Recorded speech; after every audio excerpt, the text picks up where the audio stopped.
Hay una charla posterior que habla de qué pasó con la vacuna de dengue.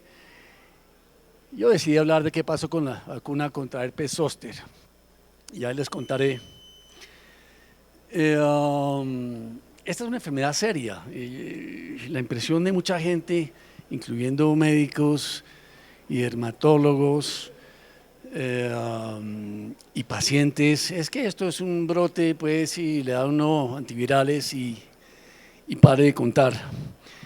Pero yo quiero tomar la oportunidad para hablar de herpes. Esto es con la ruedita aquí. Mire, listo. Uy, no, sí funciona la ruedita. Este no lo conocía. No tengo conflictos de interés realmente. Dirijo una unidad de vacunación y soy el autor principal con muchos otros colegas de las guías de vacunación para Colombia en adulto, aclaro. No me voy a meter con esos nenes. Y ¿alguien no ha visto herpes zóster de todos de ustedes? ¿Cuántos hay aquí? 60 personas. ¿Alguien no ha visto herpes zóster en vivo? Ay, Pío, por favor. Bueno, pero mire, esto está bonito. Obviamente esto es la rama oftálmica del herpes zóster. Y uno podría decir, aunque esté cortada esta, que es la rama V1 del nervio oftálmico proveniente del trigémino. Y característicamente, para los que no lo han visto, que no les creo, este dermatoma está comprometido y llega hasta la mitad. Si eso se pasa de la mitad, alguna otra cosa tiene ese paciente. Estas son las vejiguitas iniciales. Bueno, doctor, yo le dije que se portara bien aquí. Bueno, estas son las vejiguitas iniciales. Y quiero hacer algunos comentarios acerca del diagnóstico. Todos hemos visto herpes zóster, pero a veces tenemos problemas con herpes cine herpete. Y ustedes tendrán pacientes que van al hospital y no saben qué tiene y uno les hace tomografías, una cantidad de cosas y este dolor que le doy y los llenamos de medicinas. La preparación de sangre, ustedes pueden coger aquí una de estas vejiguitas, la rompen con mucho cuidadito, se la llevan al patólogo, la llevan y la fijan en formol, creo que es eso, y ahí ven estas células multinucleadas y todas agrandadas, y eso es diagnóstico de virus de la familia del herpes. Nadie le va a decir si es simplex, si es citomegalovirus o si es zóster. Pero sí es interesante que sepan, por ejemplo, que si uno tiene una IgG, y mucha gente falla, puede que no sean ustedes el grupo, pero una IgG positiva en sangre no quiere decir nada, sino que ha estado expuesto a varicela o el virus de varicela zóster. Pero si eventualmente ese paciente tiene encefalitis o meningitis, lo cual es una muy probable complicación, entonces hacer una comparación de la IgG en suero y líquido cefalorraquídeo los pudiese ayudar para ver qué pasa con ese paciente, que es un paciente que además seguramente también se pudo haber presentado con una vasculitis, hoy en día muy común y muy reconocido, que hay accidentes cerebrovasculares y que hay que pensar en zóster. Una PCR, no, esto sí está dañado. Hay una PCR en suero, que es obviamente diagnóstico de enfermedad en ese mismo momento. Y hablando de herpes sin herpete, pues que es el problema, si usted tiene una PCR positiva, señora, usted lo que tiene es un herpes zóster y vamos a manejarlo de tal forma. Y hay estudios, esto yo inclusive me pasé de preguntar en mi institución si la PCR que hacemos se puede, y se me olvidó decirle a la gente de Biomerie que están afuera, si el film array que usamos, la PCR, sirve usando saliva, porque ustedes saben que muchas veces no procesan algunos líquidos, pero en un estudio de 54 pacientes con brote o sin brote, la saliva es un buen método diagnóstico para obtener DNA en ese paciente. Pues si tiene brote no tiene ningún sentido, pero es una forma de hacerlo. Y obviamente la punción lumbar con una PCR positiva. Aquí está ese paciente que les mostré al principio y cuando vemos ese ojo en verde es porque todas las cámaras del ojo, incluyendo la retina, que es una de las causas de una necrosis y una vasculitis retiniana absolutamente severa y ustedes tienen que actuar rápido, la puede comprometer, vasculitis, episcleritis y otras. Entonces, uno de mis colegas a veces dice que no cree que el zóster sea por la varicela, sino que eso entran por epidemias, y es un colega muy reconocido, pero claro, ¿no? A veces le llegan zósteres a la vez, pero no, la forma es que uno le da varicela, se queda guardado en los ganglios dorsales de la columna, en la parte sensitiva, y de golpe decide brotarse por una u otra razón. Y lo que la gente debe saber, y ustedes lo saben, es que, pues mire, 20, 29, 30, 39, a esta edad, usted viva en el continente americano o en el Asia o en algunas partes de Europa, pues la gran mayoría de nosotros hemos tenido colegaje con el virus de zóster, varicela estoy hablando. Y acuérdese que la varicela no tiene que tenerla, sino uno como también le da influenza y uno tiene serologías positivas y muchas veces la enfermedad no es clínicamente evidente. Y entonces es por eso que con el tiempo, si uno llega a los 85 años, el 50% de las personas les va a dar zóster. Y ustedes tienen que pensar en sus pacientes, en ustedes, en los abuelitos, los padres, porque es una enfermedad que duele mucho y que crea una cantidad de problemas de costos directos e indirectos. Y el porcentaje de complicaciones es altísimo, particularmente la neuralgia postherpética, y a eso tenemos que medirnos. Estas son las complicaciones usuales y neurológicas. Entonces la neuralgia postherpética, que a veces unos la definen que después de 30 días, otros después que 90, la que más se usa tal vez es después del inicio del brote. Si sigue a los 90 días con o sin brote, ya no va a tener brote y sigue el dolor, pues pasamos de la neuritis postherpética a neuralgia postherpética.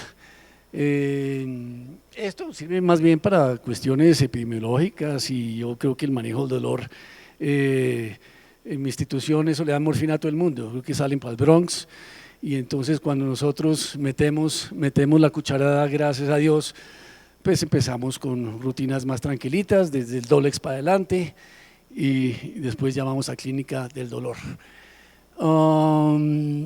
Tenemos problemas también y parálisis de Bell. La parálisis de Bell no solo es causada por el herpes simplex o la asociación, herpes zóster también, pero mire el abanico de posibilidades y de compromiso de pares craneanos, donde puede haber trastornos de mielitis, de mielitis transversa, y el paciente se puede volver incontinente o tiene parálisis de uno u otro sitio, meningoencefalitis, que hay que diferenciarla de un trastorno, también un trastorno vascular, un accidente cerebrovascular por vasculitis, sordera súbita, gente que de golpe va y de golpe alguno de ustedes aquí que esté aburrido le da sordera súbita, y espero que no sea causada por herpes zóster. Enfermedad visceral, cosas que uno a veces, pues realmente yo creo que yo no he visto enfermedad visceral, pero tampoco la he buscado.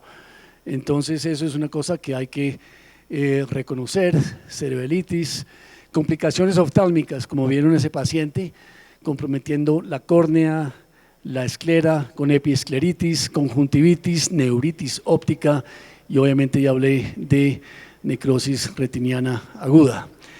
Del 2014 tal vez hay un estudio, ese es el de Langman, con una editorial muy buena en Clinical Infectious Diseases, y el editorial es de Gilman,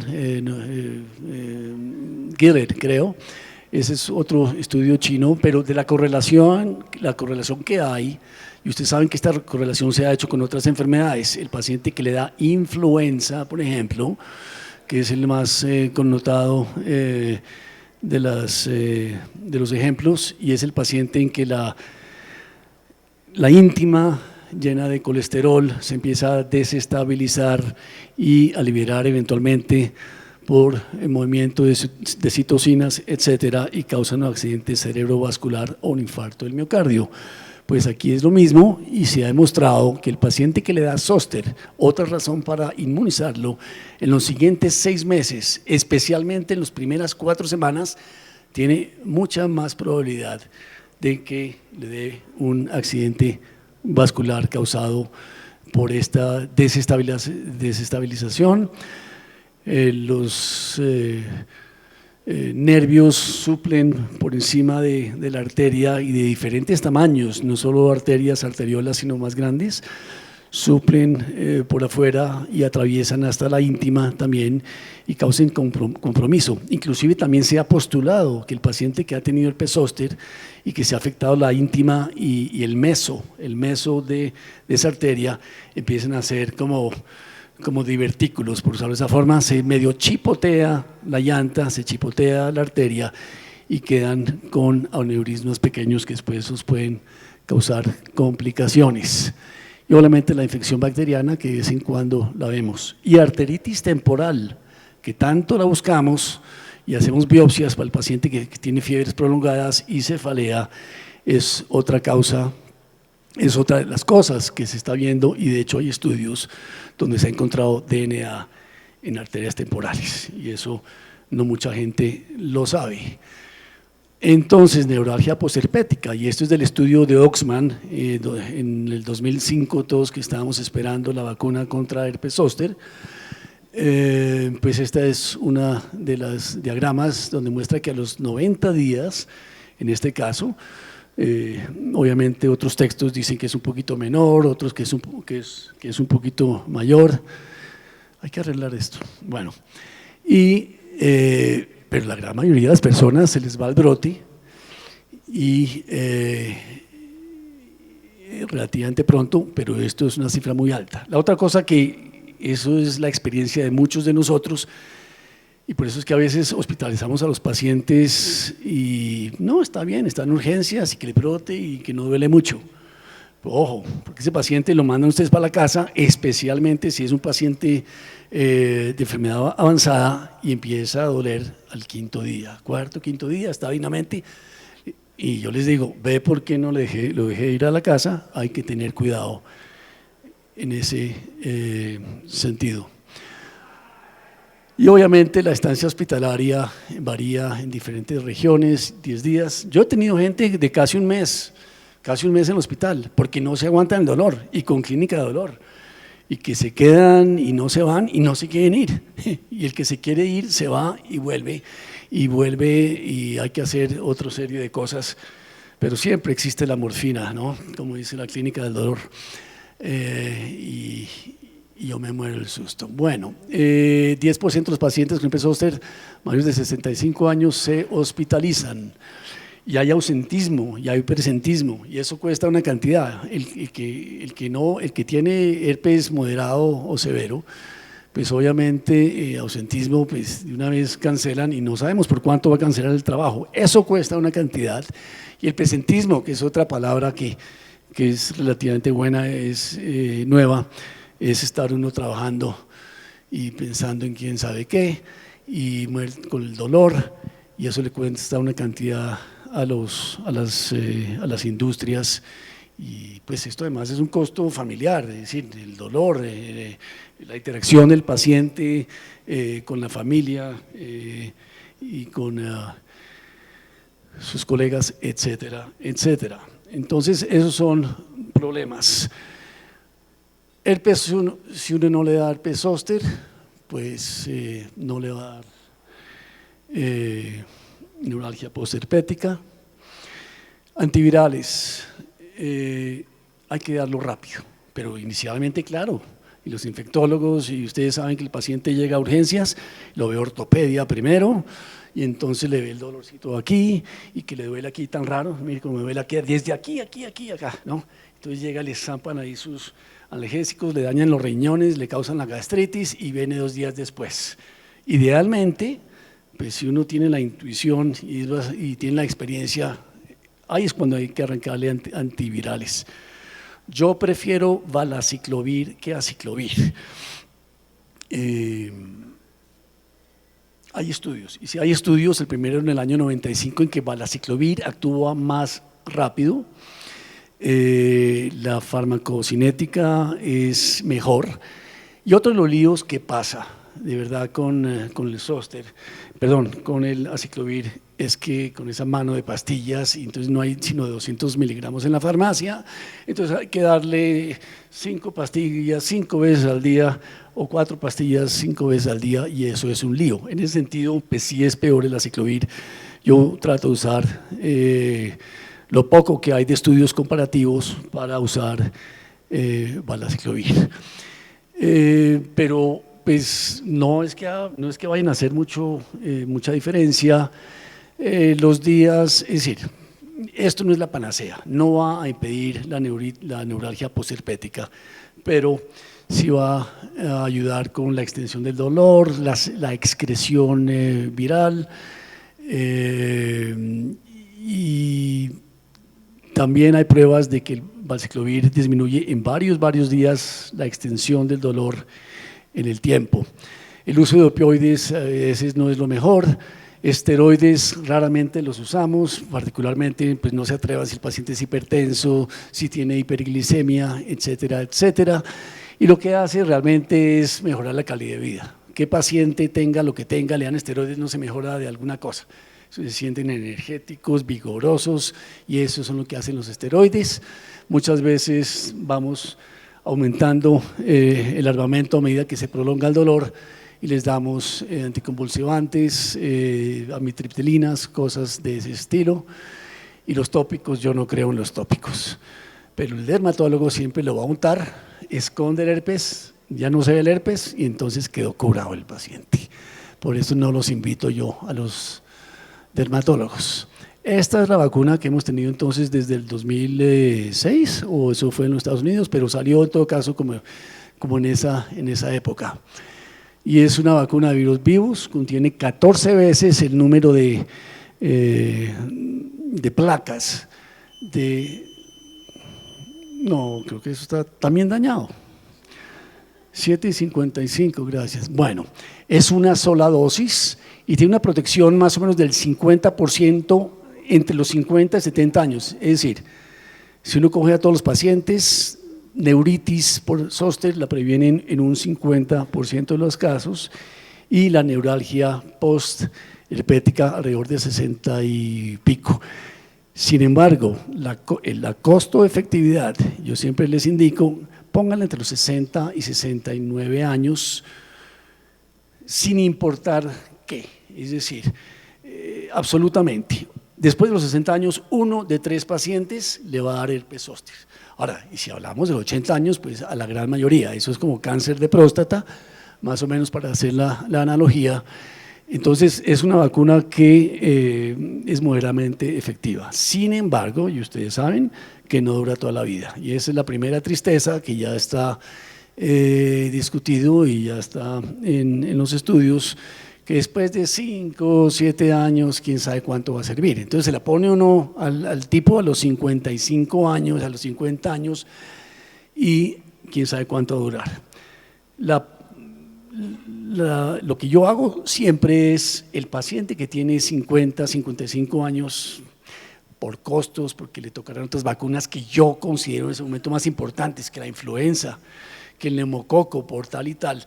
Pero si un paciente tiene entre 50 y 60 años, y además es obeso, depresivo, tiene diabetes, cojea de una pata, pues le digo, hombre, no deje que se aumente su bagaje de enfermedades, y le ofrezco la vacuna de Zoster, que ciertamente entre los 50 y 60 años es altamente efectiva, y su duración pues altamente efectiva, y su duración quién sabe cuánto sea. Y estas son las tablas originales, como les decía, 51%, edad a los 60 y 69, particularmente esta edad es muy efectiva, y si se la ponemos por encima de los 70, la mayoría de las personas los va a proteger de neuritis, tan solo un 37%.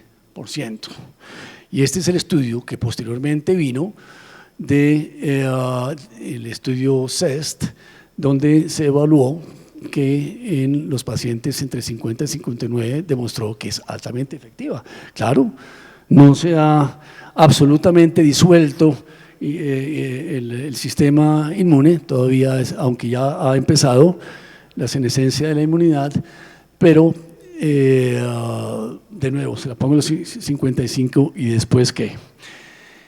Y esto es otra cosa que hay que medir, que se llama la neuralgia postherpética. Estos son los números de protección, o sea que si el paciente sí le dio zóster, porque no evitó el zóster, la neuralgia postherpética es mucho más, la ha disminuido notablemente y aborta el dolor o la continuidad del dolor en para neuralgia postherpética. Y esto es lo que es carga de enfermedad, que eso es lo que los americanos llaman burden of illness o burden of infection, y es todo esto aquí a la izquierda que causa toda clase de problemas con el paciente, y eso es lo que hace esa vacuna. Ahora, hay una nueva vacuna, y de eso también les quería hablar, que es una vacuna sintética, como dirían los argentinos, coadyuvantada, y que no es una bonita palabra, pero es un coadyuvante de una parte liposomal con una parte que no entiendo, que no la estudia muy bien, que se llama LVPL. En todo caso, los coadyuvantes han existido por muchísimo tiempo, y lo que hace esta vacuna es que aquí la damos en el bracito, en la siguiente media hora esas células dendríticas que están por aquí le llevan ese coadyuvante y ese antígeno, esa glicoproteína de la envoltura del virus, la llevan, se la presentan al ganglio linfático más cercano, donde hay unas células dendríticas aún más especializadas y capaces de estimular otras células mediadas por el empuje, la ayuda de los CD4 y produciendo la estimulación de creación de células plasmáticas que van a desarrollar antígenos, anticuerpos específicos y duraderos en el tiempo, también con la venia y la ayuda de linfocitos T. Entonces, esta es una nueva vacuna que se usa en 2 dosis, está en los Estados Unidos como Shingrix, y el que quiera pasar por Costco o por Walgreens o otra de las, pues allá, $147, y ahí se la ponen, ahí está. Y yo haciéndole propaganda a una vacuna que no sabemos cuándo va a estar en Colombia, todo el mundo me pregunta, y pues no sabemos. Estos son los estudios con que se cuentan, los estudios pivote. Gente más terca, oiga. Bueno, entonces este es el estudio SOE 50 y SOE 70, donde muestra los casos de esta vacuna, la incidencia en personas por 1000 días, 030303 es el número de casos para los de 50 a 70 años, y aquí están el número de casos con la incidencia por 1000, con una efectividad alrededor del 97% entre los 50 y 70 años, con las 2 dosis aplicadas, una a los 2 meses, la otra o dentro de los primeros 6 meses. Y esto es para los pacientes de 70 años, hay más incidencia de SOCE, pero tenemos de todas maneras una forma de parar la enfermedad rápidamente. Voy a andar aquí más rapidito, pero es que eso me distrajo. Y obviamente con los años 1, 2, 3 y 4 hay disminución, pero solo llega en 4 años a 87%. Y voy a pasar rápidamente al resumen de esta vacuna en particular. Se usa desde los 50 años de edad, prioridad de nuevo, bueno, no de esta vacuna, estoy hablando en general, como dije que la prioridad es desde los 60 años de edad. Y cuando esta vacuna esté disponible, ¿qué es lo que vamos a hacer? Ya nos pusimos la vacuna, 2 meses después la tienen, pónganse la nueva vacuna, las 2 dosis, y esperemos que tenga protección por el resto de la vida. Entonces voy a dejar unos minuticos para hablar de otras cosas. ¿Cuál es la posibilidad de recurrencia de zóster? Este estudio de John y de otros expone cómo después de ver personas que le da su primer episodio de zóster, ¿qué les pasa?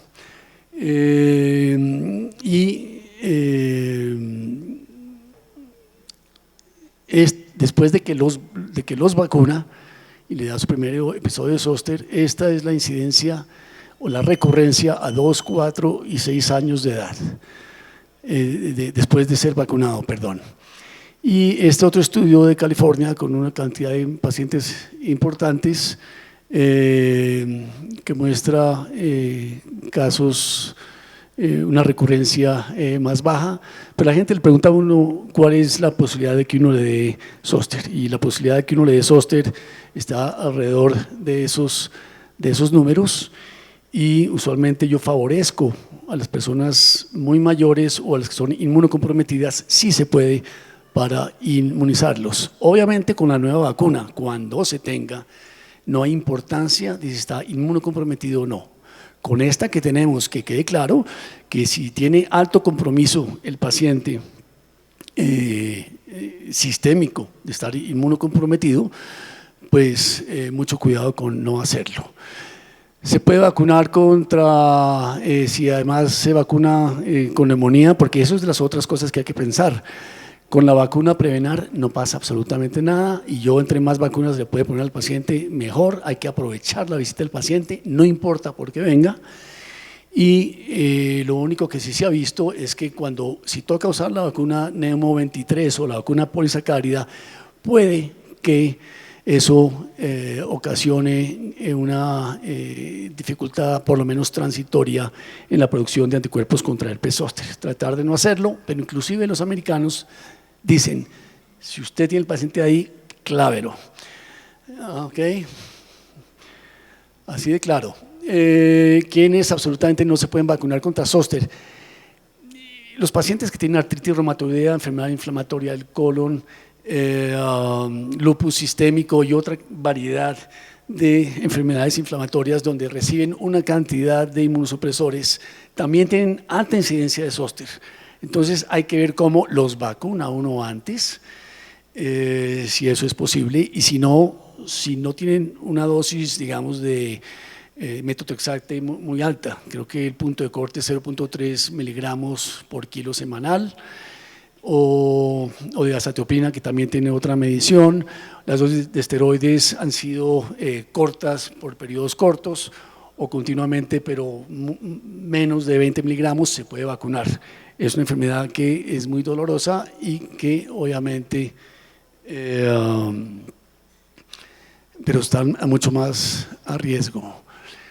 No, hablando de la vacunación del inmunocomprometido, creo que ahí es donde nosotros tenemos la experiencia, los infectólogos, los internistas, las personas que ven a sus pacientes, y uno tiene que tratar de hacer el mejor juicio de a quién vacunar y no vacunar. Pero lo ideal, obviamente, es que la dosis sea por lo menos 30 días antes de que inicien, llámese etanercept, Humira, azatioprina, etcétera, etcétera.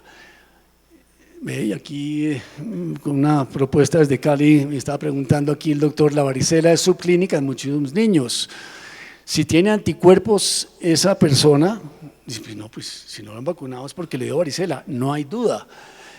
Y entonces, si tiene anticuerpos, hay que vacunarse contra zóster, que eso quede claro, porque tiene ya conocido ese virus y alguna hora se le va a despertar.